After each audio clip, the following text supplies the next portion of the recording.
Hello everyone, my self Hanuman Jahangir, chemistry faculty CLC Sikar. देखिए, अगर last lecture में अपन ने एटॉमिक स्ट्रक्चर कंप्लीट हो गया था, ठीक है। आज अपन next topic, next unit start करने जा रहे हैं, liquid solution and redox reaction. Liquid solution start कर रहे हैं आज अपन। लिक्विड सॉल्यूशन में पढ़ना है क्या है, फर्स्ट ऑफ थिंग अपन ये चेक कर लेते हैं, ये देख लेते हैं कि अपन को क्या क्या टॉपिक पढ़ने हैं बेसिकली, ठीक है। लिक्विड सॉल्यूशन में सबसे पहले अपन बात करेंगे वेपर प्रेशर की। जो मेजर टॉपिक है उनकी बात कर रहा हूं, वेपर प्रेशर। इसी के अंदर बात करेंगे Raoult's law, vapour pressure and Raoult's law. Second number अपन स्टार्ट करेंगे colligative property, colligative properties. 4 colligative properties है basically. Third number abnormal colligative property, abnormal colligative properties. And fourth number अपन पढ़ेंगे solubility of solid and gas in liquids, solubility of solid and gas in liquid, इसकी भी अपन discuss करने वाले। Major ये 4 topic पढ़ने इस लिक्विड सॉल्यूशन में। हर साल 1 या 2 क्वेश्चन तो आता ही आता है। इस साल भी 2 क्वेश्चन आए थे नीट 2020 के अंदर, और बहुत सिंपल से क्वेश्चन आ रहे हैं। लास्ट 2-3 साल का जो ट्रेंड है, देखो एक क्वेश्चन तो यहां से फिक्स आ रहा है, vapour pressure and Raoult's law, ideal non ideal solution, ये एक पूरा एक टॉपिक है, यहां से क्वेश्चन आ रहा है। और एक आता है कोलिगेटिव प्रॉपर्टी से। 4 कोलिगेटिव प्रॉपर्टी है, 4 में से किसी एक के ऊपर न्यूमेरिकल्स आ रहे हैं, ठीक है। तो बेसिकली पढ़ने तो अपन को ये 4 टॉपिक है, मेजर टॉपिक है। हाँ, इसके अंदर एक कंसंट्रेशन टर्म टॉपिक है, वो मैं आपको पहले पढ़ा चुका हूं। मोल कंसेप्ट के अंदर कंसंट्रेशन टर्म्स को मैं आपको डील कर चुका हूं पहले, ठीक है। अपन स्टार्ट करते हैं आज। सबसे पहले वेपर प्रेशर क्या होता है, यहां से स्टार्ट करेंगे, ठीक है। चलिएगा, सबसे पहले अपन आज स्टार्ट करते हैं वेपर प्रेशर।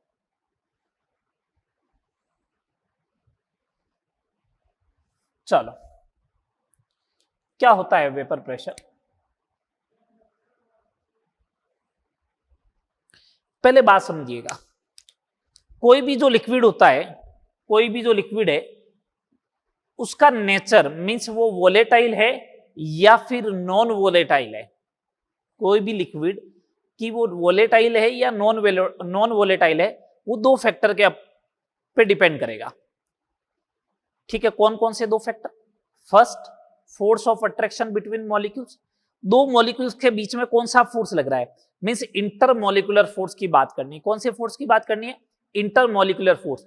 इंटरमॉलिक्यूलर फोर्स 2 ही होते हैं, या तो हाइड्रोजन बॉन्ड होगा या वंडरवॉल फोर्स होता है। अब आपको आइडिया होना चाहिए हाइड्रोजन बॉन्ड और वंडरवॉल फोर्स कब लगेगा। ये इनऑर्गेनिक में, केमिकल बॉन्डिंग में आप पढ़ चुके हो, ठीक है बात। तो फर्स्ट हो गया कि 2 मॉलिक्यूल के बीच में इंटरमॉलिक्यूलर फोर्स लगता है, वो मॉलिक्यूल्स को आपस में होल्ड करके रखता है। और सेकंड नंबर फोर्स जो होता है, या सेकंड नंबर जो टेंडेंसी होती है, सेकंड नंबर का जो ऑपोजिट फोर्स होता है, वो होता है थर्मल एनर्जी। अगर किसी भी मॉलिक्यूल को अगर टेम्परेचर देते हो तो उसकी thermal energy in the form of kinetic energy receive करता है मॉलिक्यूल। अगर आप टेम्परेचर देते हो तो थर्मल एनर्जी कौन सी फॉर्म में मिलेगी उसको? काइनेटिक एनर्जी के फॉर्म में। और मॉलिक्यूल क्या करने लगेगा? दूर होने लगेगा। दो फोर्स ऑफ अट्रैक्शन तो उसे बॉन्ड कर रहा है, बाउंड कर रहा है आपस में, और थर्मल एनर्जी जो है in the form of kinetic energy molecule को क्या कर रहा है? एस्केपिंग टेंडेंसी बढ़ा रहा है। ये तो बात हुई, दोनों अपोजिट फोर्स हो गए। अगर फोर्स ऑफ अट्रैक्शन ज्यादा हो गया किससे? थर्मल एनर्जी से, तो मॉलिक्यूल टाइटली बॉन्डेड होके रहेगा। टाइटली बॉन्डेड होके रहेगा तो मॉलिक्यूल दूर जाएगा ही नहीं, मॉलिक्यूल को भी ऊपर जाएगा ही नहीं। ऊपर जाने का मतलब हो गया लिक्विड से कभी वेपर बनेगा ही नहीं, तो इसका मतलब उसका नेचर कैसा होगा? नॉन वोलेटाइल होगा। कैसा नेचर का होगा? Non volatile. हाँ, अगर थर्मल एनर्जी की वैल्यू बहुत ज्यादा है, थर्मल एनर्जी की वैल्यू फोर्स ऑफ अट्रैक्शन से बहुत ज्यादा है, तो उस कंडीशन में क्या होगा कि मॉलिक्यूल जो होंगे वो एक दूसरे से दूर चले जाएंगे और मॉलिक्यूल की एस्केपिंग टेंडेंसी इंक्रीज हो जाएगी। तो मॉलिक्यूल क्या हो जाएगा? लिक्विड मॉलिक्यूल ऊपर चला जाएगा, मींस वेपर बना लेगा। और कैसा नेचर शो करेगा? Volatile. Petrol is more volatile than water. Why? Because intermolecular force of attraction between petrol molecules is very less. Intermolecular force जो होगा पेट्रोल मॉलिक्यूल के बीच में वो क्या होगा, बहुत कम होता है एज कंपेयर टू वाटर के। तो पेट्रोल का मॉलिक्यूल ऊपर चला जाता है, इजीली वेपोराइज्ड हो जाता है। आ रही बात समझ में? तो लिक्विड का नेचर समझ में आया, कौन वोलेटाइल होगा कौन नॉन वोलेटाइल होगा। वोलेटाइल बोले तो इसका मतलब उसका फोर्स ऑफ अट्रैक्शन कम होना चाहिए, थर्मल एनर्जी क्या होनी चाहिए, ज्यादा होनी चाहिए। नॉन वोलेटाइल बोले इसका मतलब फोर्स ऑफ अट्रैक्शन जो होना चाहिए वो बहुत ज्यादा होना चाहिए, जिससे मॉलिक्यूल क्या होंगे, टाइटली बाउंडेड होके रहेंगे और उसकी थर्मल एनर्जी कम होगी, तो वो एस्केपिंग टेंडेंसी कभी भी नहीं आएगी। आगे बात समझ में? तो वेपर प्रेशर डिफाइन करना है तो vapour pressure is a property of volatile liquid. Vapour pressure किसकी प्रॉपर्टी है, वोलेटाइल लिक्विड। तो पहले तो आपको ये समझ में आना चाहिए था वोलेटाइल लिक्विड बोलते हैं किसको। यहां तक बात क्लियर समझ में आया वोलेटाइल लिक्विड क्या होता है। तो मैं बोल रहा हूं vapour pressure is a property of volatile liquid, तो वोलेटाइल लिक्विड की प्रॉपर्टी होती है। चलो आगे बात करते हैं, आगे बात करते हैं। जैसे सपोज करो आपके पास ये कंटेनर है,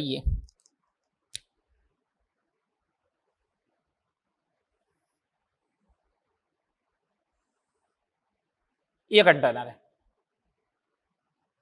इसके अंदर ये वाटर के मॉलिक्यूल है या लिक्विड मॉलिक्यूल है और आप इसे हीट कर रहे हो, ये है लिक्विड मॉलिक्यूल।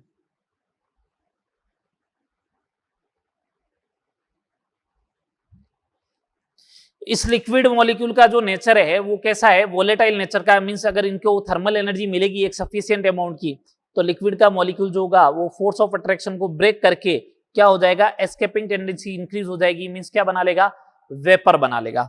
तो एक मॉलिक्यूल तो है मेरे पास लिक्विड का,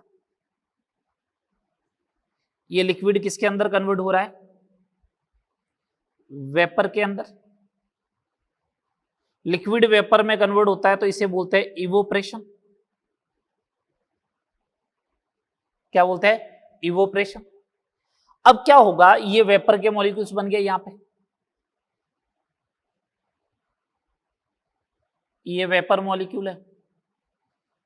ये वेपर के मॉलिक्यूल जो होंगे वो दीवार से टकराएंगे, दीवार से टकराएंगे तो अपनी एनर्जी क्या करेंगे, लॉस करेंगे। एनर्जी लॉस करेगा तो वापस क्या होगा, एनर्जी लॉस होते ही वेपर किसमें कन्वर्ट हो जाएगा, लिक्विड मॉलिक्यूल में। वेपर किसमें कन्वर्ट हो जाएगा, लिक्विड मॉलिक्यूल्स में।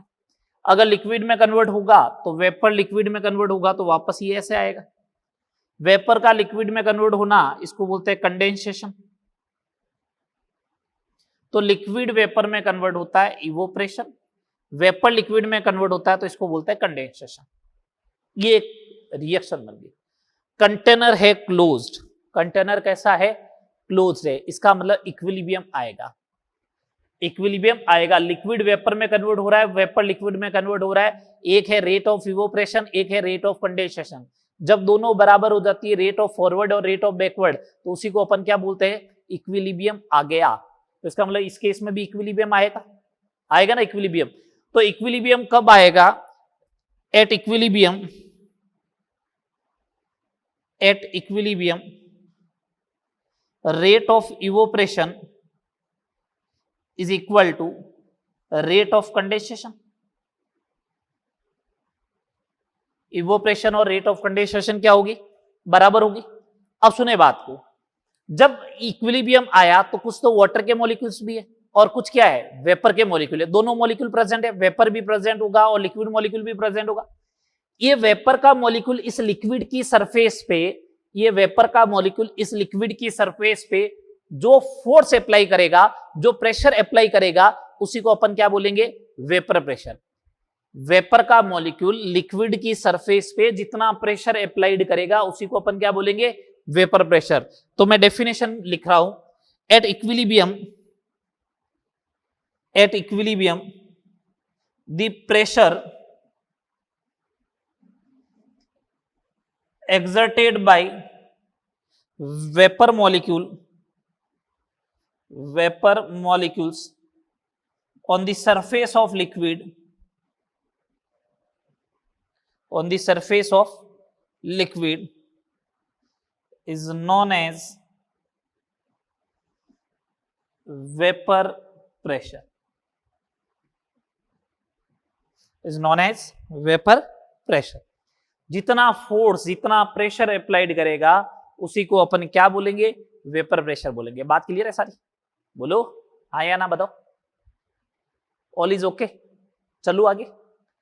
हाँ बताओ, बात क्लियर हो गया?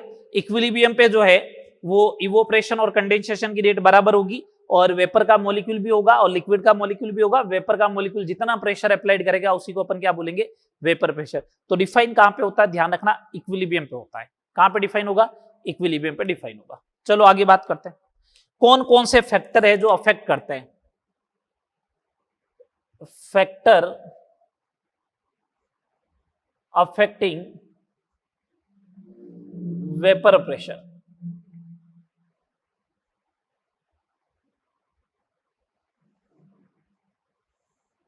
कौन कौन से फैक्टर जो है वो अफेक्ट करते हैं वेपर प्रेशर को? वेपर प्रेशर समझ में तो आ गया ना होता क्या है।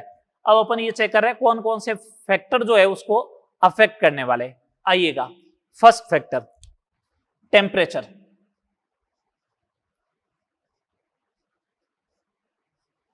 टेम्परेचर कैसे अफेक्ट करेगा उसकी बात करते हैं। दो टेम्परेचर कैसे अफेक्ट करने वाला है, समझिएगा बात को।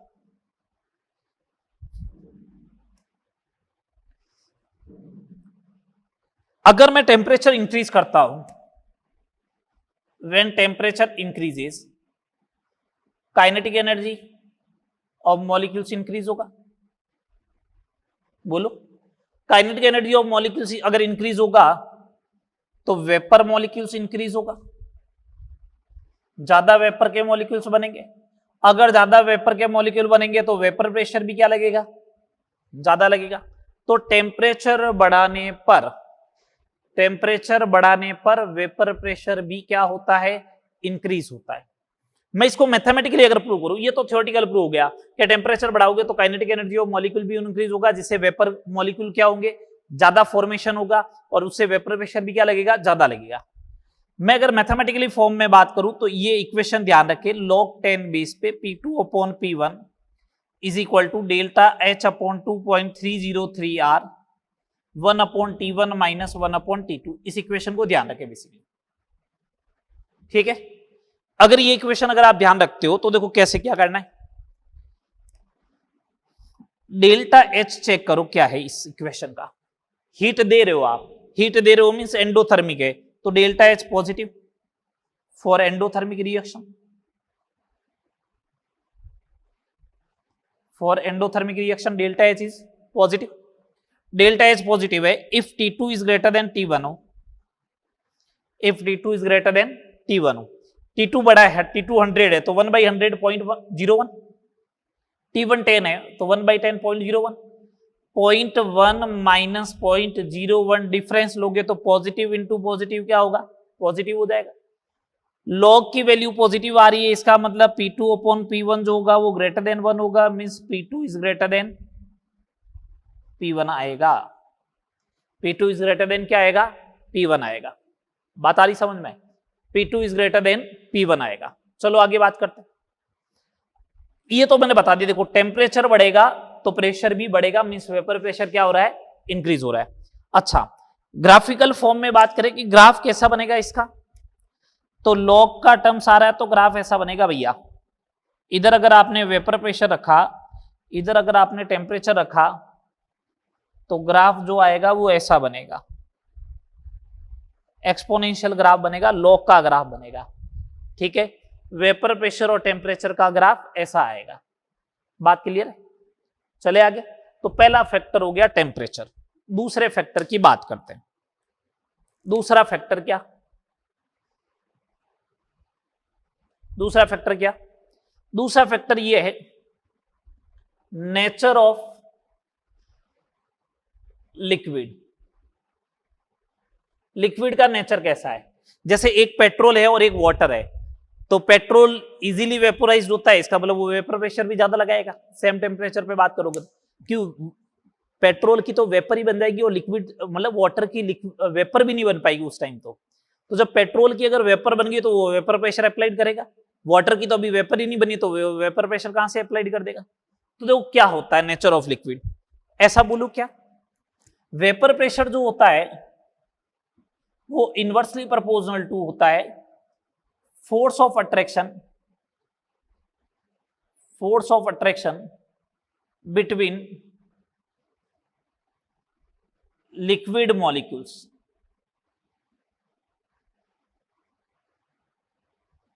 इसका मतलब लिक्विड मॉलिक्यूल्स के बीच में अगर फोर्स ऑफ अट्रैक्शन इंक्रीज हुआ तो वेपर प्रेशर डिक्रीज होगा। बोलो हाँ या ना, होगा ना डिक्रीज। अगर फोर्स ऑफ अट्रैक्शन इंक्रीज होगा तो वेपर प्रेशर डिक्रीज होगा। जैसे एग्जांपल समझो, अगर आपको एग्जांपल दे दिया जाए ऑर्डर ऑफ वेपर प्रेशर, ठीक है, इसमें एक तो दे दिया आपको H2O, सेकंड नंबर दे दिया इथेनॉल और सेकंड नंबर दे दिया ईथर CH3OCH3। ठीक है बात। अब आपको बताना है कि वेपर प्रेशर का ऑर्डर क्या आएगा। मैं कह रहा हूं फोर्स ऑफ अट्रैक्शन चेक कर लो, जिसका फोर्स ऑफ अट्रैक्शन ज्यादा होगा उसका वेपर प्रेशर क्या होगा, कम होगा। यही बात है। चलो चेक करते हैं, सुनना बात को। H2O में हाइड्रोजन बॉन्डिंग है, इंटरमोलिकुलर चेक करना है। इंटरमोलिकुलर चेक करना है, इसका मतलब या तो हाइड्रोजन बॉन्डिंग होगा या वॉन्डर वॉल होगा। इथेनॉल में हाइड्रोजन बॉन्डिंग है क्योंकि H ऑक्सीजन से कनेक्टेड है, और यहां तो बिल्कुल प्योरली वॉन्डर वॉल है, प्योरली वॉन्डर वॉल फोर्स है। तो ये बात तो कंफर्म हो गई कि C का फोर्स ऑफ अट्रैक्शन कम है। अगर C का फोर्स ऑफ अट्रैक्शन कम है तो उसका वेपर प्रेशर सबसे ज्यादा होगा। ये बात तो क्लियर। सुनना बात को, H2O में हाइड्रोजन 2 है H बॉन्डिंग करने के लिए, सबसे बड़ी बात। यहां पे एल्कोहल में एक ही हाइड्रोजन है हाइड्रोजन बॉन्डिंग करने के लिए। सेकेंड नंबर, यहां पे वाटर को रिपेल करने वाला पार्ट है C2H5। अगर ये वाला पार्ट बढ़ेगा, टेल वाला पार्ट, तो भी हाइड्रोजन बॉन्डिंग कम होगी। ठीक है, तो ये दोनों फैक्टर, यहां पे एक तो नंबर ऑफ H कम है, यहाँ पे सॉरी H यहाँ पे ज्यादा है, यहाँ पे H कम है, तो यहाँ पे हाइड्रोजन बॉन्डिंग जो होगी वो ज्यादा अमाउंट में होगी वाटर में as compare to ethyl alcohol में। तो मैं ऐसा बोल दूं क्या कि वेपर प्रेशर का जो ऑर्डर आएगा वो सबसे ज्यादा ईथर में आएगा, उसके बाद C2H5OH में आएगा, और उसके बाद H2O में आएगा। ठीक है बात। सेकंड नंबर और एग्जांपल पूछ ले, जो जनरली आप ऑर्गेनिक वगैरह में भी पढ़ते हो। Orthonitrophenol and paranitrophenol. पैरानाइट्रोफिनॉल, चलो मैं इसका डायग्राम बनाता हूं, मतलब स्ट्रक्चर बनाता हूं ऑर्थोनाइट्रोफिनॉल और पैरानाइट्रोफिनॉल का। तो ऑर्थोनाइट्रोफिनॉल तो ये वाला होता है,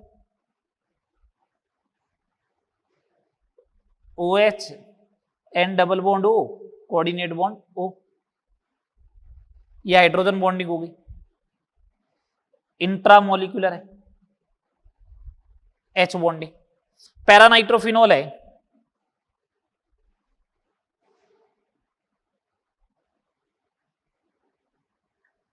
ये एक दूसरा एक मॉलिक्यूल है, दूसरा मॉलिक्यूल ईयर।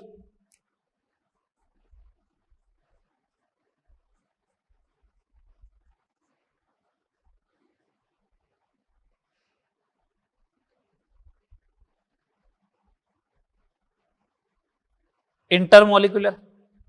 सुनना बात को, दोनों में हाइड्रोजन बॉन्डिंग है, एक में इंट्रा है और एक में इंटर है। इसमें हाइड्रोजन बॉन्डिंग हुई, ठीक है, एक मॉलिक्यूल का एक मॉलिक्यूल था।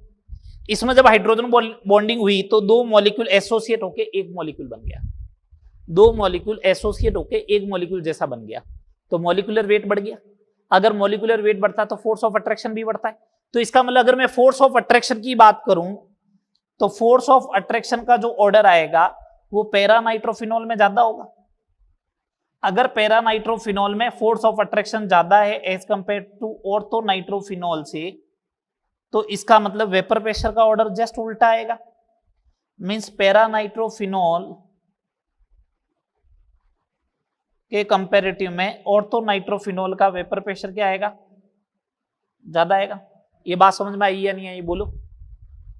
बात क्लियर है ये? तो दोनों फैक्टर समझ में आ गया। ठीक है, दो ऑप्शन भी बता दिए मैंने आपको। तो नेचर ऑफ लिक्विड के बेसिस पे कैसे बात होगी, अगर लिक्विड में फोर्स ऑफ अट्रैक्शन ज्यादा है तो उसका वेपर प्रेशर कम हो जाएगा, इनवर्सली प्रोपोर्शनल टू रहेगा। बात क्लियर है सारी? चलो आगे थर्ड नंबर फैक्टर देखें।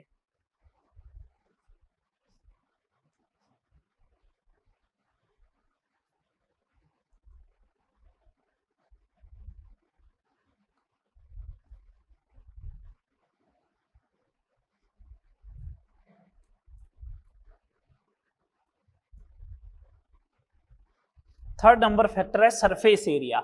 सोचो सरफेस एरिया के साथ क्या होना चाहिए, वेपर प्रेशर।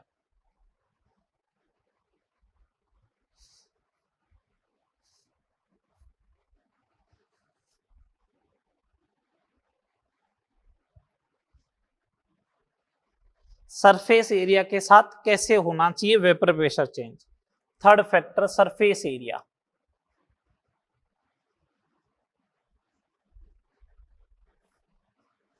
सरफेस एरिया, समझिएगा बात को।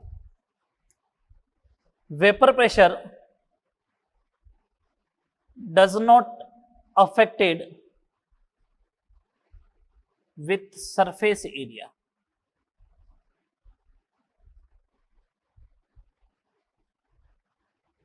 वेपर प्रेशर जो होता है वो सरफेस एरिया के साथ अफेक्टेड नहीं होता है। इसका मतलब अगर आप सरफेस एरिया चेंज करोगे ना तो वेपर प्रेशर चेंज नहीं होगा।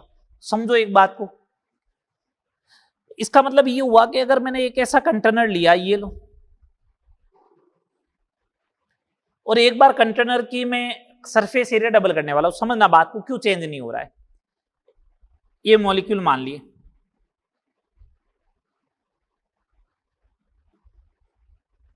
दस मॉलिक्यूल है सरफेस के ऊपर, क्लोज कंटेनर है, ठीक है। ये 10 के 10 मॉलिक्यूल ऊपर जाएंगे, वापस 10 नीचे आएंगे, 10 मॉलिक्यूल ऊपर जाएगा, 10 मॉलिक्यूल नीचे आएगा। सरफेस एरिया 10 का मान लिया मैंने। कितने का सरफेस एरिया माना? 10 का। मैं ये मान रहा हूं एक मॉलिक्यूल एक का फोर्स अप्लाइड करेगा, किस पे? लिक्विड पे। एक मॉलिक्यूल एक का फोर्स अप्लाइड करेगा लिक्विड पे। बात क्लियर? एक मॉलिक्यूल एक का फोर्स अप्लाइड करेगा लिक्विड पे। आ रही बात समझ में? और सुनना, अगर एक मॉलिक्यूल एक का फोर्स अप्लाइड करेगा तो उस कंडीशन में क्या होगा? तो मैंने कहा 10 मॉलिक्यूल है और सरफेस एरिया कितना है? 10 का है, तो प्रेशर जो होगा फोर्स पर यूनिट एरिया, तो 10 मॉलिक्यूल ने 10 का फोर्स लगाया, सरफेस एरिया 10 डिवाइड बाई 1, ये आ गया 1 आ गया, ठीक है। अब मैं सरफेस एरिया चेंज कर रहा हूं, मैंने सरफेस एरिया कर लिया 20 का, ये लो साहब,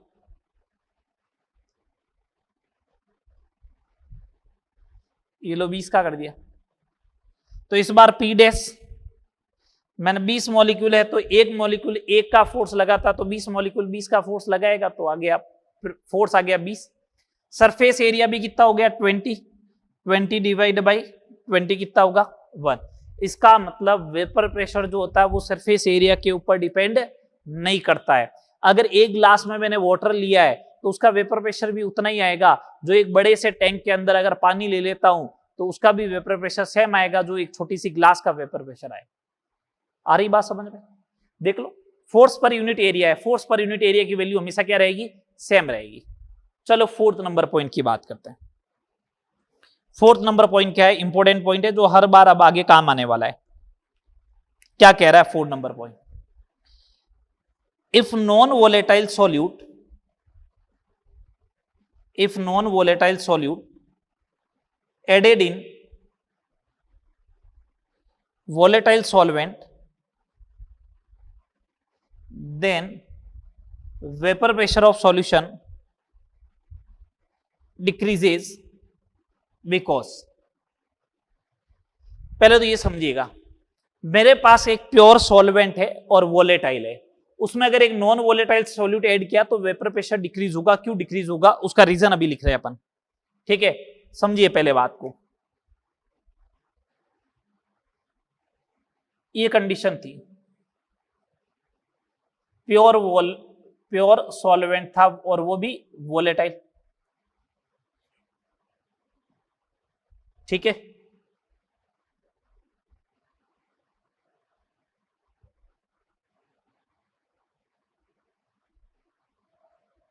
ये 10 मॉलिक्यूल आते थे सरफेस के ऊपर, ये इस टाइप से,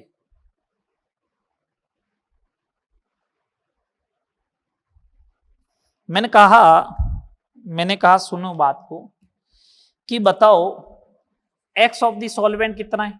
मैंने कहा सबका सब एक्स ही है।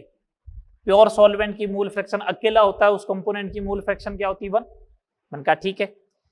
प्रेशर क्या होगा? Force per unit area, 10 molecule force लगाएंगे 10/10 का, तो 1 आएगा। चलो सब आ गया। नॉन वोलेटाइल सॉल्यूट मिलाया तो नॉन वोलेटाइल सॉल्यूट जब भी मिलाऊंगा तो इस बार क्या होगा, जब नॉन वोलेटाइल सॉल्यूट मिलाया जा रहा है तो सॉल्यूशन तो अभी भी होमोजीनियस बनेगा, होमोजीनियस बनेगा। ये होमोजीनियस सॉल्यूशन बनने वाला है।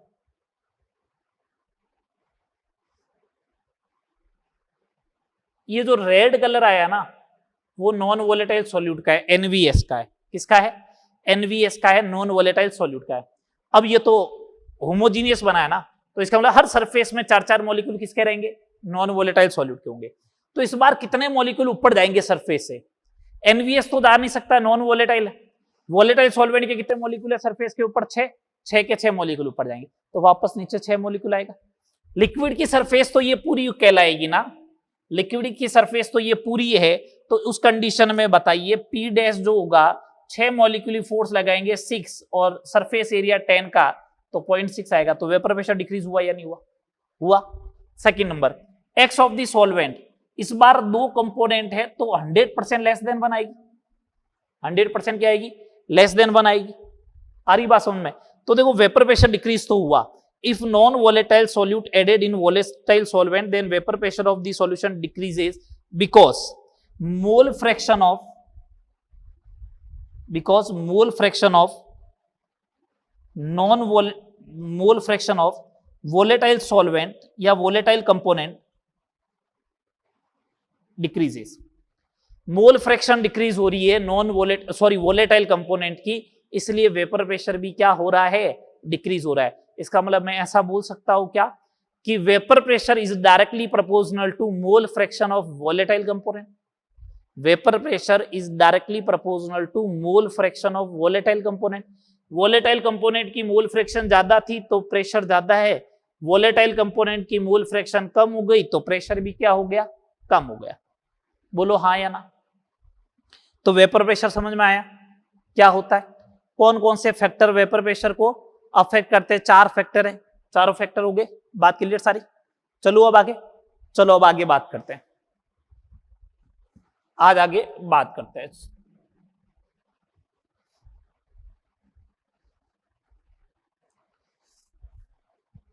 एक एक पॉइंट को ध्यान में रखना, इनको न्यूमेरिकल्स में वगैरह में यूज लेंगे अपन।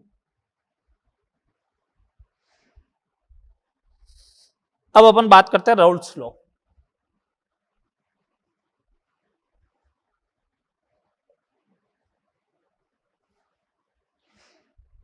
राउल्ट्स लॉ क्या होता है उसकी बात करते हैं। पहले स्टेटमेंट देख लेते हैं, फिर आगे उसका जो भी है बात वो करते हैं। When non volatile solute added in volatile solvent, then relative lowering in vapor pressure,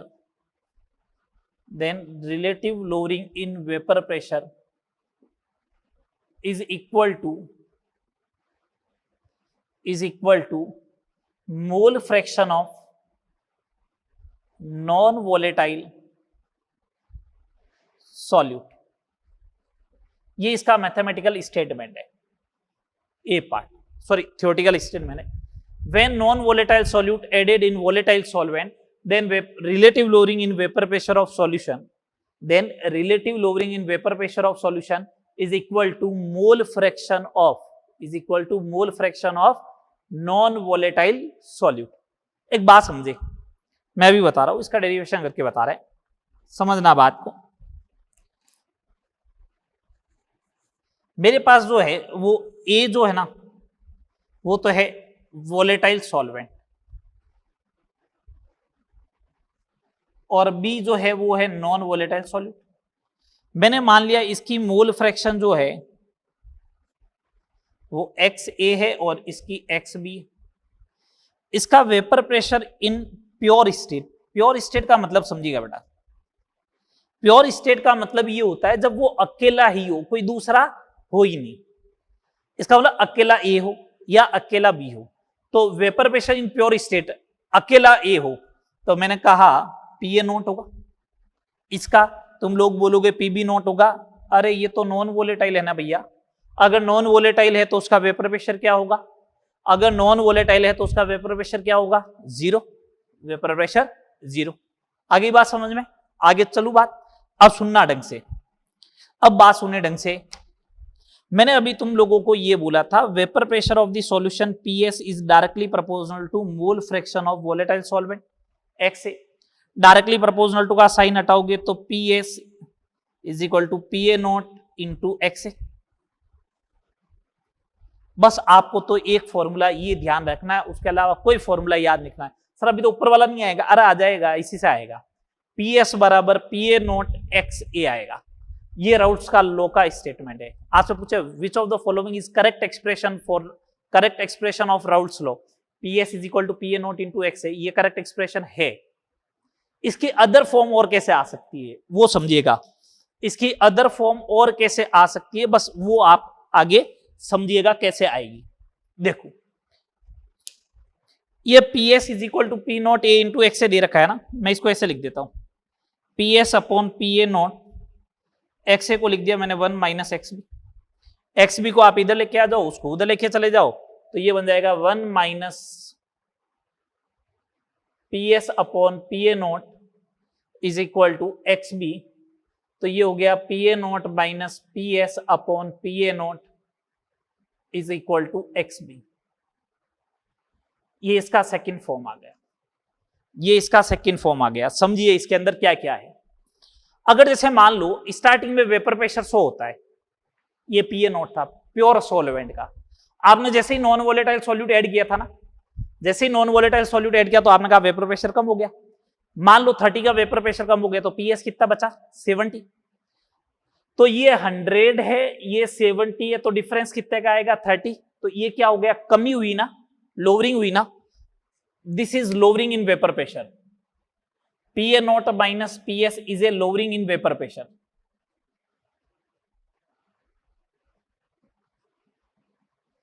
lowering in vapour pressure. और अगर आपने उसको स्टार्टिंग के रेस्पेक्ट में देखा है, डिवाइड बाई 100 क्या स्टार्टिंग के रेस्पेक्ट में देखा है, तो ये पूरा जो टर्म्स बनने वाला है ये वाला, ये इसको बोलेंगे relative lowering in vapour pressure. Relatively कितनी लोअरिंग हुई, relative lowering in vapour pressure means RLVP। क्या होगा, RLVP। और ये किसके बराबर हो गई बोलो, this is equal to mole fraction of non volatile solute. Means ये बोलो या ये बोलो एक ही बात है। ये तो न्यूमेरिकल्स का पॉइंट ऑफ व्यू रहेगा, फॉर्मूला तो दोनों यहीं से डिराइव हुआ है ना, ये वाला फॉर्मूला यहीं से डिराइव हुआ। बोलो तो relative lowering in vapour pressure ऐसे आएगी। बात क्लियर, हाँ या ना, ठीक है। सुने बात को आगे। ये तो जब एक कंपोनेंट वोलेटाइल था दूसरा नॉन वोलेटाइल था, if A and B both are volatile, अगर दोनों क्या है, वोलेटाइल है, दोनों वोलेटाइल है, if A and B both are volatile, उस कंडीशन में क्या होगा, अगर दोनों वोलेटाइल होंगे तो मैंने कहा देखो पीएस बराबर जो आएगा वो आएगा पीए नॉट एक्स है, एक अकेला वोलेटाइल है तो, दूसरा वोलेटाइल होगा तो पीबी नॉट एक्स बी और आएगा, तो पीएस बराबर हो गया PA naught X A plus PB naught X B, ये आएगा। अगर दोनों के दोनों वोलेटाइल होंगे तो पीएस क्या आएगा, PA naught X A plus PB naught X B. ये पीए नॉट एक्स ए किसकी वजह से प्रेशर है, this is vapour pressure due to A, and PB naught X B is a vapour pressure due to B, vapour pressure due to A, vapour pressure due to B. बोलो बात सही है अभी तक, चले आगे। अच्छा अब सुनना बात को, सुने बात को, मेरे को इसका ग्राफिकल रिप्रेजेंटेशन करना है, इसका ग्राफिकल रिप्रेजेंटेशन करना है। तो देखो ग्राफिकल रिप्रेजेंटेशन इसका कैसे होगा,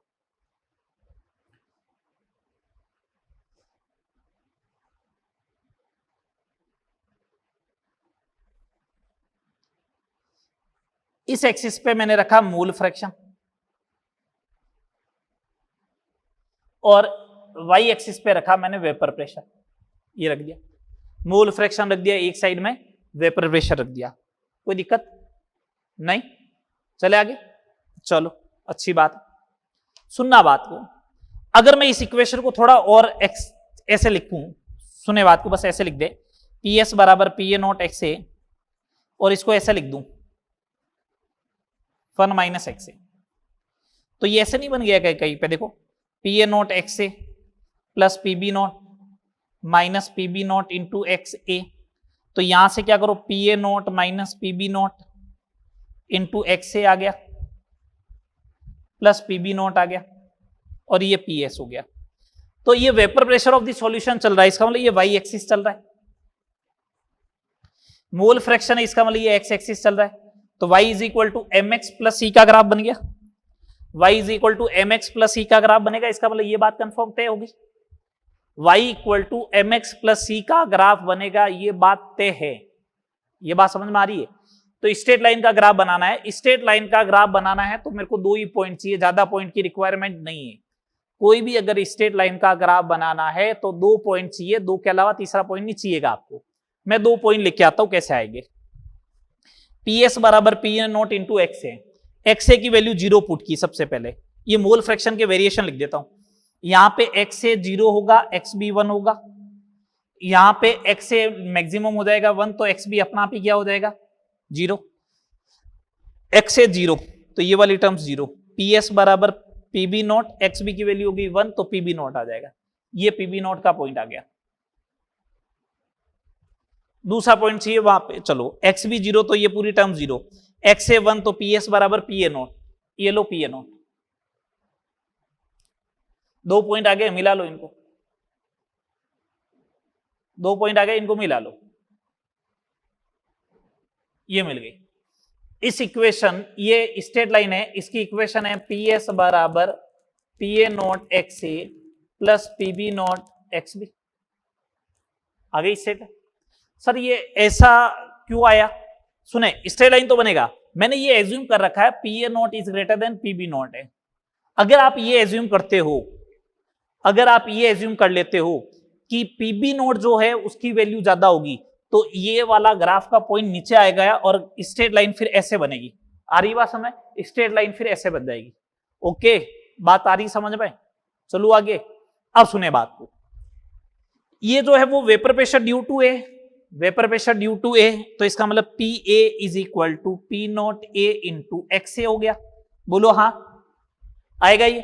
अगर पी ए बराबर P A naught into X है तो ये y is equal to M into X, Y equal to M x का ग्राफ है, ओरिजिन से पास होने वाला। तो बनाओ इसका ग्राफ। तो मैंने कहा एक्स ए की वैल्यू 0 रखी तो ये वाला पॉइंट आ गया, एक्स ए की वैल्यू 1 रखी तो वो वाला पॉइंट आया, दोनों को मिला दो, एक स्ट्रेट लाइन बन जाएगी। ये लो साहब, इसकी इक्वेशन क्या है? मैंने कहा इसकी इक्वेशन है पी ए बराबर P A naught into X A. लो आ गया। अच्छा, vapour pressure due to B कितना हुआ? P B naught X B, तो P B is equal to P B naught X B आएगा, आएगा। ये भी y equal to M x का ग्राफ हुआ। लगा लो, वैल्यू पुट करो। एक्स बी की वैल्यू सबसे पहले ये लो 1, तो पी बी नॉट, ये लो आ गया पॉइंट। दूसरा पॉइंट एक्स बी की वैल्यू 0, तो 0 हो जाएगा, ये रहा पॉइंट। दोनों को मिला लो, दोनों को मिला लो, ये लो बन गया। अगर ये बन गया तो इसका मतलब इसकी इक्वेशन जो होगी, या इसकी इक्वेशन जो होगी वो होगी पी बी बराबर P B naught X B. सही बात। ये ग्राफिकल रिप्रेजेंटेशन हो गया इस इक्वेशन का। बात सारी क्लियर है? ठीक है, मैंने तो ये एज्यूमशन माना है, अगर तुम लोग एज्यूमशन उल्टी मानोगे तो रिवर्ट आ जाएगा। चलो यहां तक बात ठीक है। मैंने एक वर्टिकल लाइन ड्रॉ की, ये O है, ये A है, ये B है और ये C है। मैंने पूछा what is the value of OC in terms of O, A, B and C, इस टाइप से पूछा जाएगा। ठीक है, क्या सर इसमें क्या है? OC तो मेजरमेंट करना है कि स्केल लगाओ और स्केल से यहां से मेजरमेंट कर लो और बता दो कि OC कितना आएगा। यही तो बात है। ऐसा नहीं चलेगा, ये मैथमेटिकल टूल्स नहीं है, ये केमिस्ट्री का टूल है। तो केमिस्ट्री का टूल है तो कैसे डील करे इसको? स्केल से मेजरमेंट करने से काम नहीं चलेगा। काम कैसे चलेगा? सुनना बात को। OC ये यहां से स्टार्ट हुआ, C वाले पॉइंट पे जाके कट कर रहा है। C वाली लाइन कौन सी है? PS। OC किसको रिप्रेजेंट कर रहा है? वेपर प्रेशर ऑफ सॉल्यूशन को। वेपर प्रेशर ऑफ सॉल्यूशन क्या होता है? PA प्लस PB, यही होता है। PA प्लस PB होता है। तो मैंने कहा ठीक है, पीए वाली इक्वेशन कौन सी है, लाइन कौन सी है, ये रेड वाली है, रेड वाली है, तो कहां से लेकर कहां तक का पॉइंट आएगा, ओबी तक का पॉइंट आएगा। तो पीए की वैल्यू किसके बराबर होगी, ओबी के बराबर होगी, प्लस अच्छा पीबी की वैल्यू किसके बराबर होगी, मैं क्या पीबी की इक्वेशन है ये रही ब्लू कलर वाली, ब्लू कलर वाली है तो ओए को रिप्रेजेंट करेगा, तो ये लो ओए, तो इसका मतलब ओसी किसके बराबर आ गया, ओबी प्लस ओए के बराबर आएगा, या ओए प्लस ओबी के बराबर आएगा। बात आई समझ में या नहीं आई, बोलो, बात आई समझ में या नहीं आई, आ गई यहां तक सारी बात, ठीक है। आगे चलो, अब चलो आगे बात करते हैं, और आगे बात करते हैं।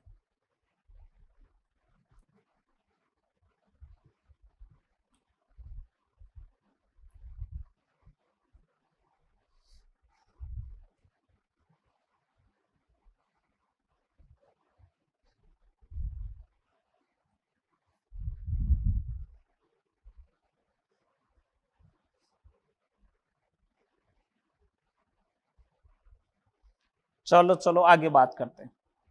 ये 4 पॉइंट हो गए, 5वां पॉइंट देखो, 5वां point, mole fraction in vapour phase, mole fraction in vapour phase. Vapour phase में मोल फ्रैक्शन क्या होगी उसकी बात करते हैं, समझे बात को। वेपर फेज में मोल फ्रैक्शन का मतलब क्या, जैसे ये कंटेनर था,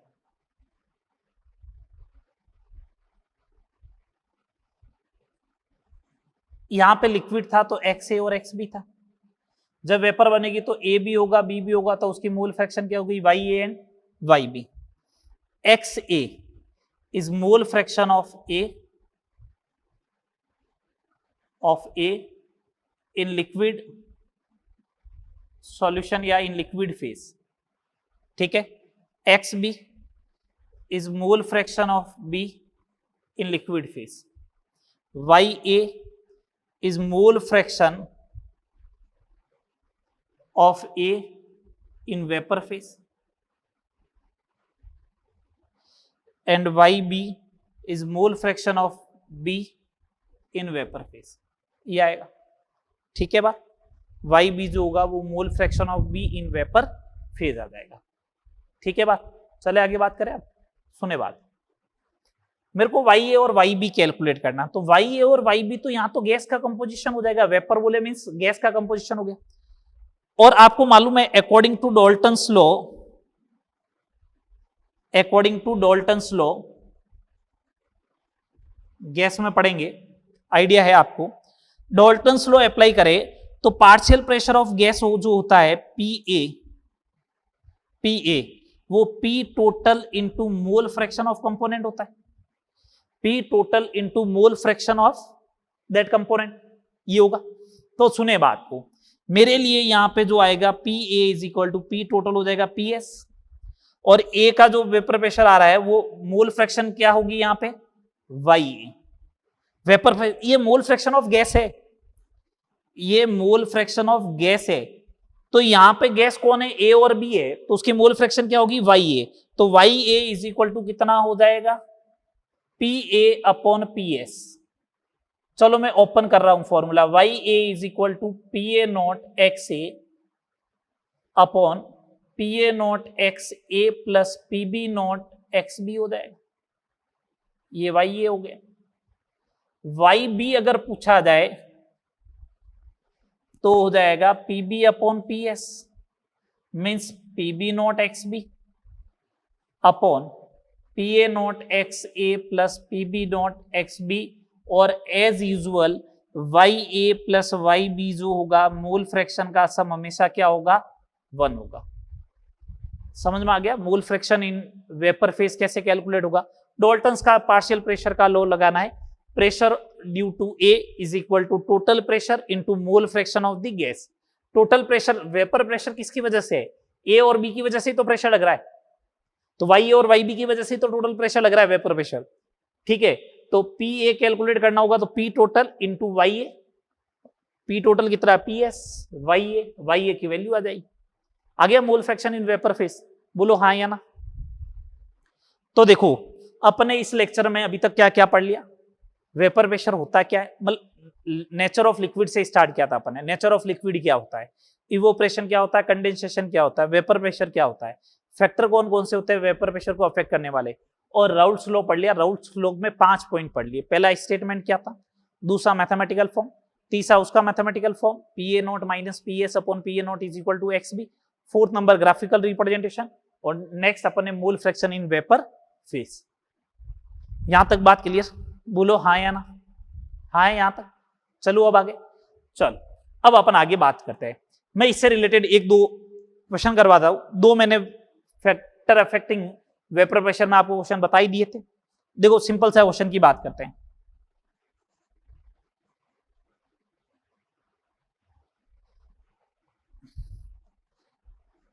Which of the following is correct expression of Raoult's law? आपसे ये पूछा गया। स्टेटमेंट देखो क्या दे रखे हैं, पी एस बराबर P A naught into X, ठीक है सब, P A naught minus P S upon P A naught is equal to X B,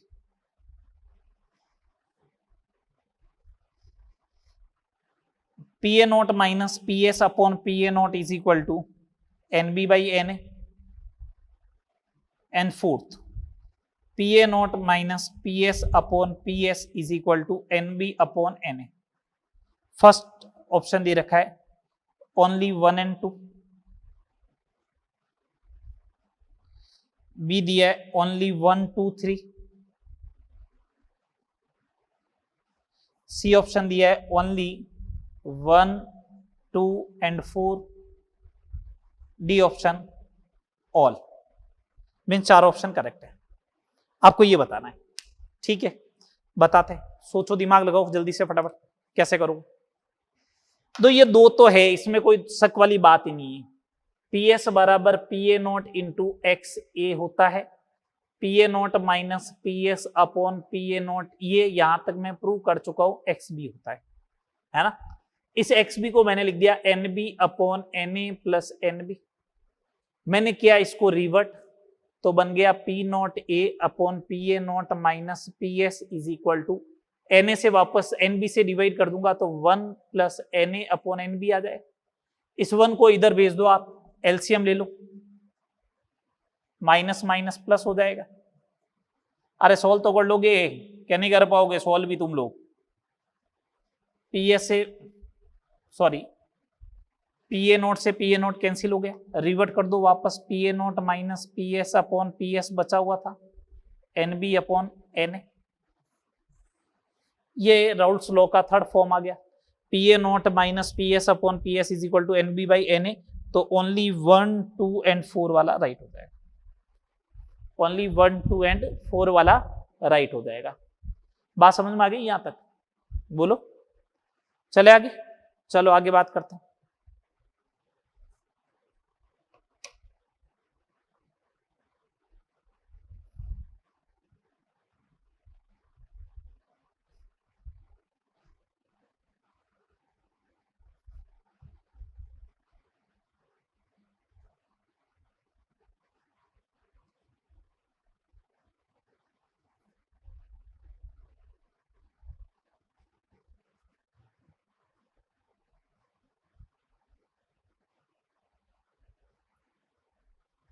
चलेगा, सेकंड नंबर प्रॉब्लम की बात करते हैं।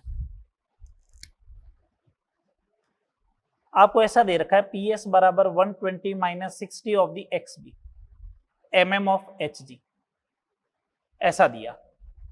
आपसे क्या पूछा गया, पी ए नोट की वैल्यू बताओ एंड पी बी नोट की वैल्यू बताओ, ठीक है, ठीक है साहब बता देंगे। पी एस बराबर होगा P A naught X A plus P B naught X B. P A naught X B की जगह एक्स ए की जगह लिख दिया 1 माइनस एक्स बी। कंपेयर करना है बस, और कुछ नहीं करना है तुम लोगों को।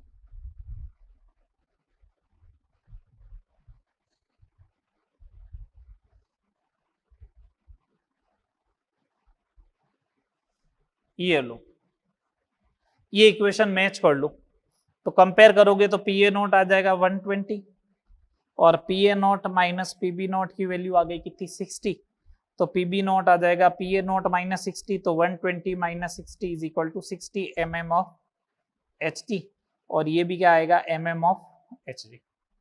बात समझ में आई? बोलो हाँ या ना, आया समझ में यहां तक?